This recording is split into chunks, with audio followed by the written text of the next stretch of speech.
Thank you so much, Manuel. I will go straight to the presentation that I've prepared for this audience. But before I do that, I really want to thank Lydia for her personal and very honest testimony of what she has been doing in Uganda. I can summarize by saying that it can be done. And she has really covered almost everything that I'm going to put in my presentation. One thing which is clear is that Lydia has given a clear difference between what a foreign investor and a diaspora investor can do.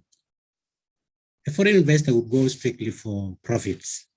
But if you hear and followed what Lydia has been saying, she's either a philanthropist, a business person, a social, she's almost covering everything that we have in our national development plan, all the programs. She has a footprint in it. And this is a clear difference between a diaspora investor and a foreign investor. One comes strictly for profit, the other one is profit plus, which is more of social responsibility, etc. So I really thank her for what she's doing, and she's really, to me, is a hero for what she has done so far. And she also gives a good example of how a diaspora can actually contribute to the national development. So I think without wasting time, let me go straight to share my slides with you on how we can tap on the resources of the diaspora for our national development, if I may. Do you see that? Not yet. Not yet. Let me see, share.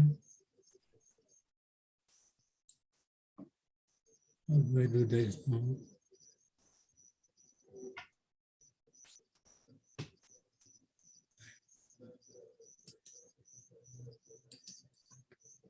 Hello?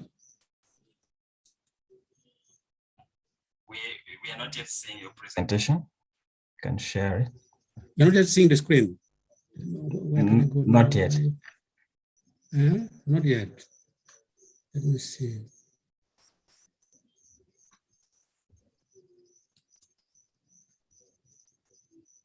Where could we open?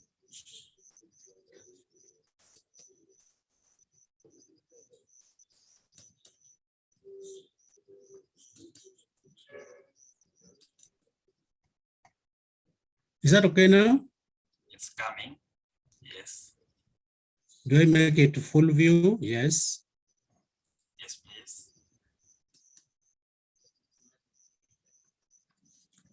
Can I start? Yes, you can start, Dr. Okay, Mario. thank you. Thank you for giving me this opportunity to share what we can do as a nation to attract and then benefit from diaspora investment.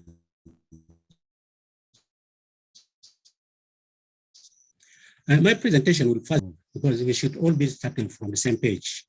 And I'll talk about some of the resources that the diaspora have and how we can tap them. Then, of course, I'll give my conclusions based on what we have, or I'm going to discuss with you. Now, just to bring everybody on board, diaspora is a word which is not really a recent thing. Historically, it was a word that came from the Greek word meaning diasporio, and which means scatter or disperse. And the Greek term for diaspora, if you read the New Testament, has been mentioned 3 times, and where it refers mainly to the mass dispersion of the Jews.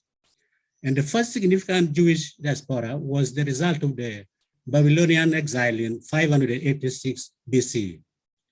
And I'm bringing this to bring to the attention to everybody that diaspora came right long time ago in our history, and it was mainly around the Jewish history. For instance, of the 14.6 million Jews in the world, you find most of them are either in Israel, United States, and all kinds of regions that we have. So that is the first class or the first batch of the diaspora we had. But now, today we use the term to describe a community of people who live outside their country. And this includes, for instance, illegal workers. These are who are employed without contracts and are getting really meager pay for what they do. We have export contract workers who go for the care economy, construction, security, and so on. We have the migrants looking for greener pastures. And of course, we have the professionals and those working in the international organizations like World Bank, IMF, all these. All these are different categories of the diaspora. So what I'm trying to illustrate here is when we're talking of the diaspora and you want to design a policy to support them, one size cannot fit all. You have to be more specific on the types of the diaspora you are targeting.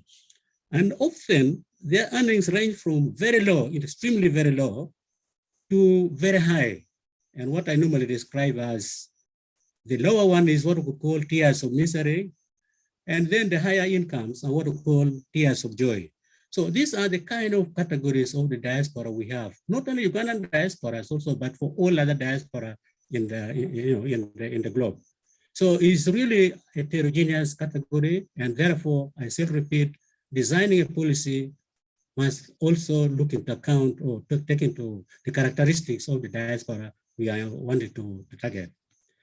Now, the largest global diaspora communities now, and you see mainly Chinese and India, and you can see millions of them scattered all over the place. And the small circle, or the smallest circle is about 0.5 million. The second one is 1 million, and the other one is 2 million. I'm bringing this to give us the impression that the diaspora is a global thing. It's really not just the Africans going to Europe, etc. and so on. But it is really a movement of people around the globe, and for many reasons. Now, the beauty with the diaspora is that they have opportunities like human capital, high levels of education, training skills, and knowledge that might be drawn from for our own country. They also have what we call financial and entrepreneurial capital. This includes direct investment, savings, remittances, which I'm going to talk about in the now, the social capital that they have is what we call the bonding and the bridging. Now, what we mean here is they connect our country with the countries in which they are living. And that is very good for trade and other transfers that would be of interest to all of us. And the other capital that is also interesting is what we call the local capital. The diaspora often want to invest in areas where they come on. Lydia is a typical case. She's in Utuke. Otherwise, a foreign investor would like to hang around Jinja, hang around Kampala, and so on. But the diaspora can go to regions where they come from, however deep it may be, maybe West Nile and all these other places. And also they have what we call affective capital. This is exactly what Lydia has been saying: emotional engagement, helping the poor, working with the youth, starting up all those is illustration of a sense of belongingness as a Ugandan. And that kind of quality does not exist in a foreign investor. The diaspora can also use their managerial... Sorry, Dr. Marius, for yes, interrupting. yes. I think the slides are not moving, but They're we are moving. listening to you. Yeah, they're not moving. It's moving now. No, Hello? maybe just reshare again.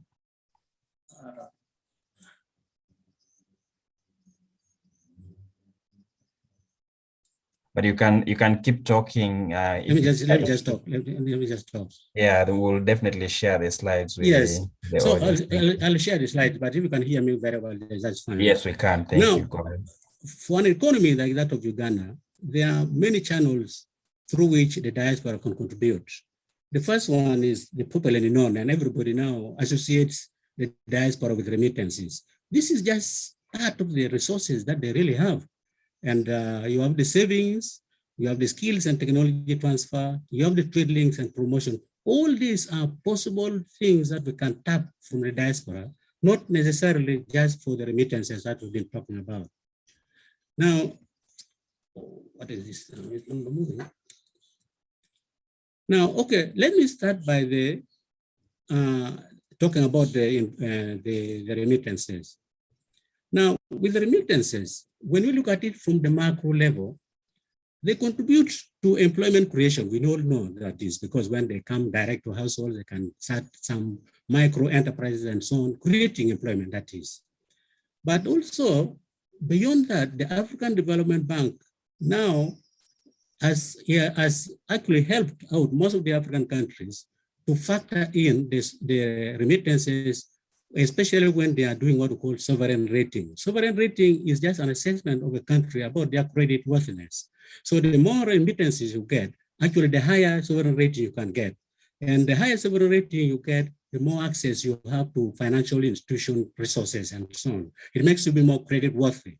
So that's how far now remittances have gone. They are using it as a factor in sovereign rating.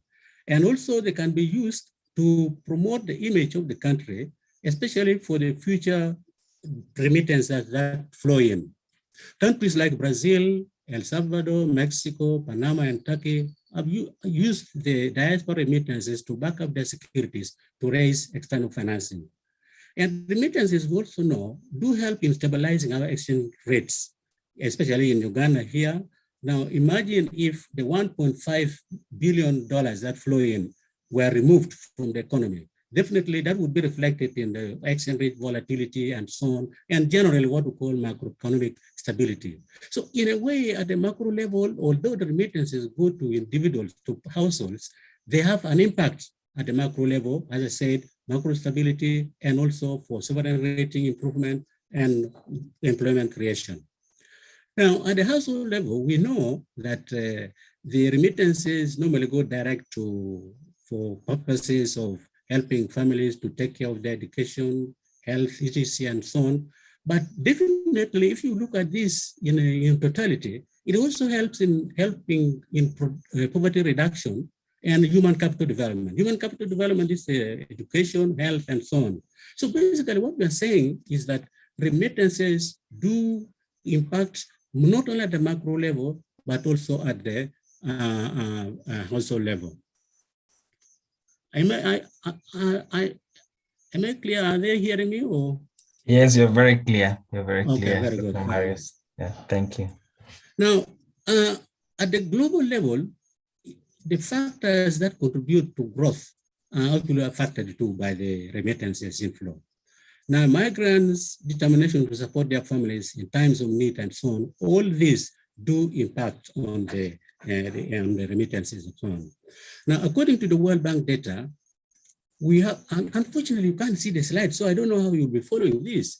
Now, according to the World Bank data, remittances registered strong growth during the COVID, and the flows from 2020 and 2021 increased in many of these regions, Latin America, Caribbean, Sub-Saharan Africa, Europe, and so on.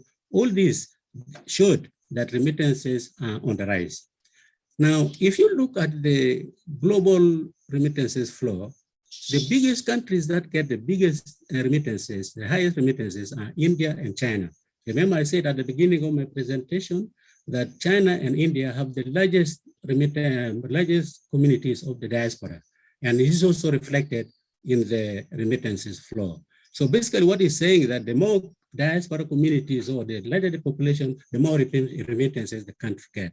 And of course, the first 10 remittances receiving countries are mainly from Europe. The only African countries are Egypt and Nigeria. Again, still depending on the number.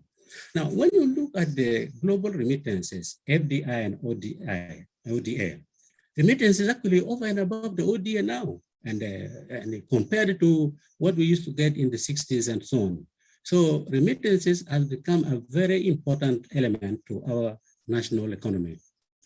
Now, if you look at the African remittances inflows, the biggest one goes to Nigeria, Senegal, etc., and they have a very big percentage of their GDP as well. So in effect, the remittances cannot just be washed down the board, even if we know for sure that they do differ from one country to another. Now, Uganda also has been one of the top recipients for remittances, almost 4 to 5% of the GDP, and this has been going on right from the 90s up to the current position now.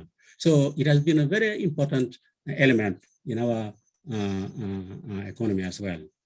Now, let me just try to talk about the World Bank's survey that was carried out in July, September 2020 about remittances. They covered 41 out of the 56 districts, and I think the coverage was all over the country. Now, the questions that were asked is, in what country does your relative live? Now, we found out that most of them, 21 from the Americas, this is US, Canada, Argentina. From Middle East, 12%, Europe is 21%, Africa is 42%. So in effect, when we are talking of diaspora, the biggest number, actually, the biggest proportion is coming from African countries or going to African countries. So it's not really south-north migration, but it is south-south migration that is happening. Now, a question was also asked in the survey that how frequently does your family member or relative send you money? Now, they found that 7%, 24 times a year, 22%, 12 times a year, and 2 to 3 times a year, 42%. So basically, remittances are a very common phenomenon of our relationship between the diaspora and the families that they left home. Now, also, they were asked to indicate the size of the remittances that the families normally get. Now, the majority get between $100 and $200, and very few get more than $500. So you find that most of the diaspora, they do contribute or send remittances home in small amounts, but more frequently. And that collectively can be a very huge amount, as we all know. And they were also asked what they use these remittances for. Some say 35% say small businesses, 25% for university education, for housing, savings, and for daily expenses, 24%. So it's not true that all the remittances that are sent are really for consumption only. Sometimes they invested in small businesses for education, which is capital, human capital, information and all this. So the use of remittances actually varied. Some go direct to, as I said, investments in small quantities. Now, the countries where we receive remittances from are mainly from Africa, 20%, Europe, 31%, North, South America, 22%, and Middle East, now 23%. So we have to spread all over the globe, and the remittances flowing from all that are coming from. Now, the average cost of remittances, for instance, of sending $200, for instance, to African countries, Uganda seems to register one of the highest costs of remittances. And the lower ones are Rwanda, Tanzania, Kenya, Ethiopia, Senegal, and so on. So to improve on the flow of remittances, we have to address the cost of remittances, especially for those outside you. Now, remittances are mainly coming in for altruistic and self-interest motives, but also as beautiful evidence show that remittances actually are what I could call pocket change.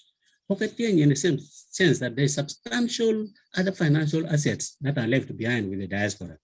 Here I'm talking of the savings and retirement benefits in properties, real estates. So all in all, we should not look at remittances as the only resource that the diaspora do have. And therefore, what we should be targeting for as a country is that residual resources, which I said is more substantial than the remittances they send. So the greater challenge is how to mobilize these resources for development. So basically what I'm saying is remittance is one part of the story, but it's not the only one. And normally this is synonymous with diaspora. But the fact is, this is really not the only resources they have. So we have other kind of diaspora investment types that we can have. For instance, we can look at what we call direct investments. Instead of foreign direct investment, we can have what we call diaspora direct investments. And Lydia is doing precisely that, especially when she's bringing, the expertise, she's bringing the capital to invest in the country. That can be classified as diaspora direct investment. There's also diaspora portfolio investment, especially in the banking, instruments and so on.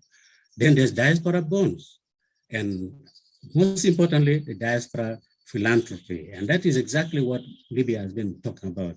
She has the money aspect of it, but also the sense of responsibility to lift the standards of living of the people she works with. So the government can actually view diaspora investment as a part of development financing mix. This is the blended finance package. So you can look at the remittance, one portion, then other types of investment that the diaspora can actually engage in. And I've just mentioned the 4 channels: direct investment, portfolio, diaspora bond, and philanthropies. And all these are the channels through which the diaspora can participate in our economy. Now, I want now to emphasize the fact that targeting the diaspora as sources of investment is better preferred when compared to FDI. One, the foreign direct investment are driven mainly for financial gains. We know about this. And there's also no emotional attachment to the country of origin. And Lydia gives this very well. Any foreigner who comes to do investment in Mohammed again, for instance, do not think of the starting up projects to benefit the youth, the women, and so on. So that attachment is lacking for the foreign direct investment. And also the diaspora investors actually can accept below the market rates. They don't look at the risks the way foreign investors look. For instance, look at political risk, the economic risk, and so on. The diaspora communities tend to downplay this risk. And Lydia has exactly shown that there are losses here and there, but she moves on. Now, the diaspora also have what we call more stable on the ground. Instead, for instance, if there's unfavorable economic condition, the foreign investors can flee, whereas the domestic or diaspora investor will stay put.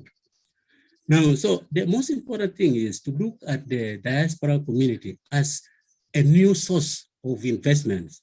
Remember, in the 90s, most of the investment promotion agencies were targeting the foreign investments, and were traveling all over the globe for what we call the trying to do to compete with other countries with really very, very, very excessive incentives. Each country trying to show that they're better off than the next, what we normally refer to as a race to the bottom. And that was a hemorrhage to the treasury and so on.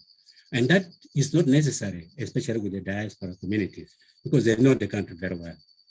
Now, there are also other channels through which the diaspora can participate in the economy, through capital markets, deposit accounts, transnational loans, diaspora bonds, which I've just mentioned. So all these are the potential ways to which we can tap the diaspora and participate in our national development.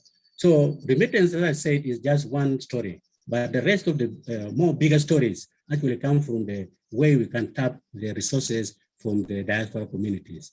If you have the right policy, the right institutions, the right environment in place.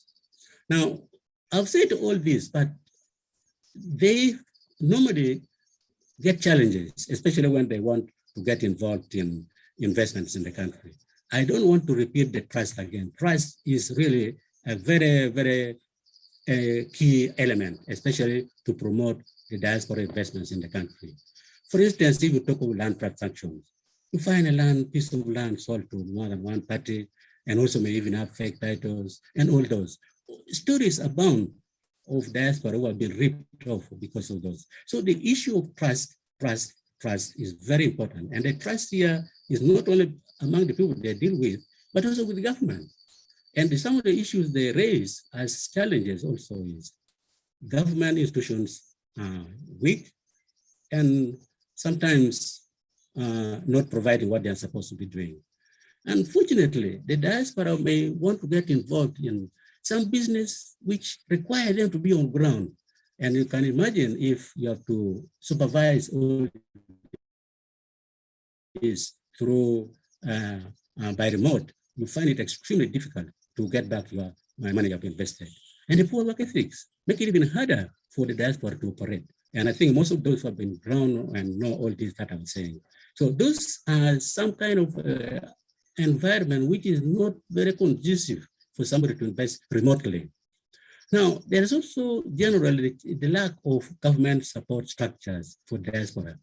And often there are cosmetic engagements and where occasionally a team of government officials attend annual gatherings, and that's it. No mechanisms in place which is deliberately targeting to support the diaspora to invest back home here. Now, the question is, how do we then address those challenges that the diaspora are facing? One of the first key steps, for instance, is to start what we call develop a national diaspora outreach policy. This is to allow us to engage effectively with the diaspora communities. For instance, the Lydia group. You need to have some kind of a framework through which you can have a meaningful dialogue with the diaspora, especially on the challenges that they face. And this is to create conditions for the diaspora so that they remain emotionally linked to their home country. And Lydia is a good example of this. And to make them become economically attracted, to the country as well. But emotional link is very key in attracting the diaspora investments in the country. And some countries have gone all the way to provide what we call dual citizenship and voting rights. All these are really meant to encourage or formalize the sense of belongingness of the diaspora in the foreign countries.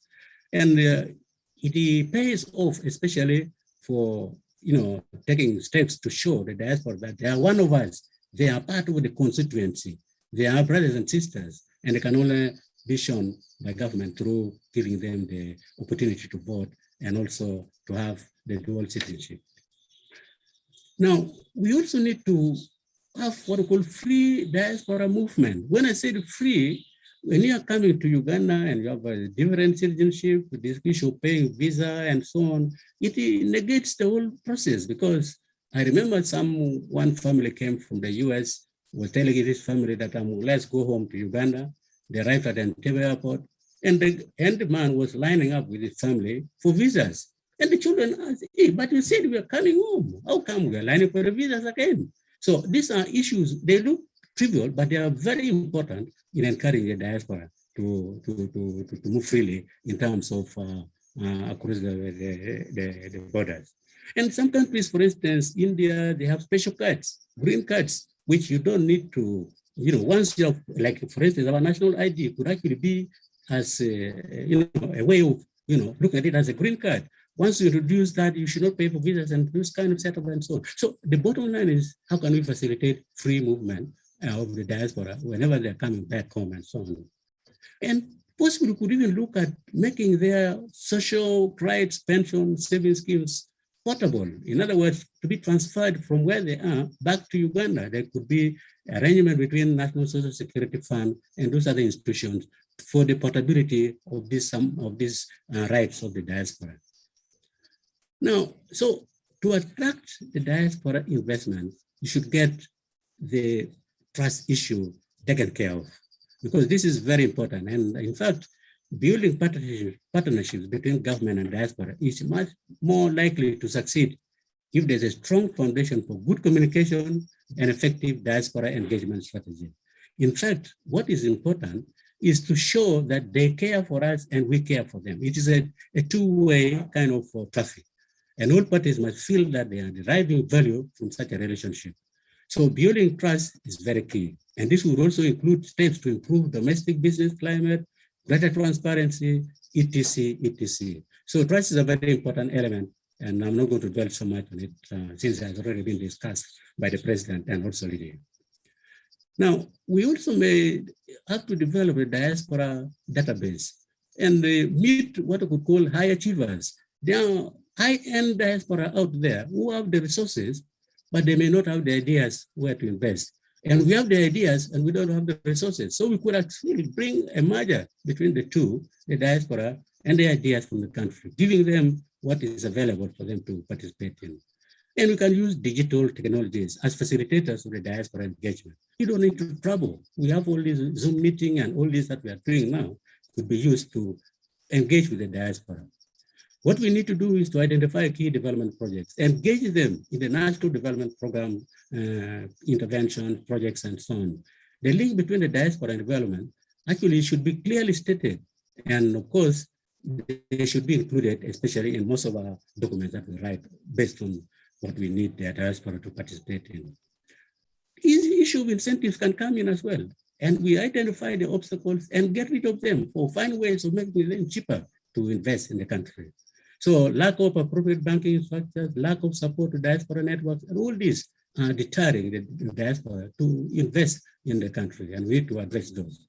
Now, let me just give a few examples of other countries in Africa that have succeeded in this.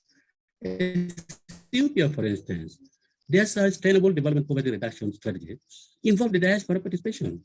Ghana has a industry program which is targeting the diaspora communities to participate in. Benin, Burkina Faso, Mauritania, Cape Verde, Madagascar, and so on, all developed their development strategies with diaspora components spelled out clearly in the documents. Diaspora bonds. Egypt issued this a long time ago, right from the late 70s. They started issuing that. Ghana has done it recently. Ethiopia, for their dams, the Inga Dam was mainly funded by the diaspora contribution. So it can be done if we have the right policies in place. Now, few governments have taken task of gaining the trust of the diaspora seriously, as the government of Mexico has done. Mexico has special programs to enhance this link between the diaspora and government. And our neighbor here, Kenya missions and embassies are now going into what we call commercial diplomacy, where the diaspora are a key element in it. And they want to promote a change of attitudes towards the diaspora, encourage the diaspora from association. So in fact, all this can be done. And the question now in the Ghana, what are we doing? That's the question everybody is asking for. And ambassadors should have been here, but what I know for sure is that the Ministry of Foreign Affairs has partnered with the Investment Authority, Ghana Investment Authority, and Bank of Uganda. They developed a very comprehensive detail of all the possible investment engagements that the diaspora can participate in. A big menu that the diaspora can chip in and take out of what they can afford and so on. So that, in fact, is a very useful stage in which the diaspora can be helped out, provide information on the available opportunities. And Foreign Affairs Ministry has actually done a great job on that. And the investment contribution actually is to ensure that Ugandan diaspora are aware of the opportunities that exist in the country. And because they don't have the opportunity, they don't have the time to come and collect the data from ground. And as I said, the government has gone a long way to bring this available for them. FAO recently and the Uganda government partnered to promote diaspora investment in agriculture. And a typical case is that of Libya and Lydia. And so many other cases that one would talk about that would show the success of that program. And the Minister of Foreign Affairs, Diaspora Department, core objective is to mobilize Uganda diaspora in the national development. And indeed, a great work has already been done on that. And a lot of conventions have been attending them, explaining exactly where we're leading to and the rest of it. So all in all, the diaspora community is contributing to the development of Ghana through direct investments, as I mentioned, remittances, trade promotion and market access, technology and skills transfer, as Lydia was talking about, and philanthropic activities. All these are taking place even without the serious government engagement, because they are individual decisions. And the case of Libya is a good one, because most of the things they have been mentioning has been happening purely on our own efforts, with very little contribution from government. So let me just conclude by saying that the cost of financing African development, including infrastructure, the SDGs, are escalating and intensifying the quest for new innovative sources of financing to close existing financing gaps. African diaspora populations are growing and are there, and also their savings and the scale of resources available to invest in their countries. Yet, until recently, African countries have made little substantive progress in attracting these savings, simply because of the historical importance we have been attaching to foreign direct investment. We ignored the growing opportunities that are now being brought out by the diaspora themselves. African countries need to engage their diaspora to provide much needed human, social, financial capital to help with their economic development. For Africa's economy to successfully transform from commodity-dominated production to high value-added production, African government must design and implement strategies to enhance and harness the grossly underutilized diaspora resources.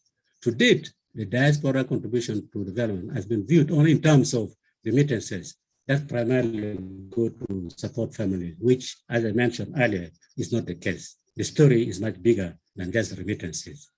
Governments need to target beyond the diaspora remittances, and there is need to move beyond simple calls for patriotism and engage the diaspora more meaningfully in their investment issues.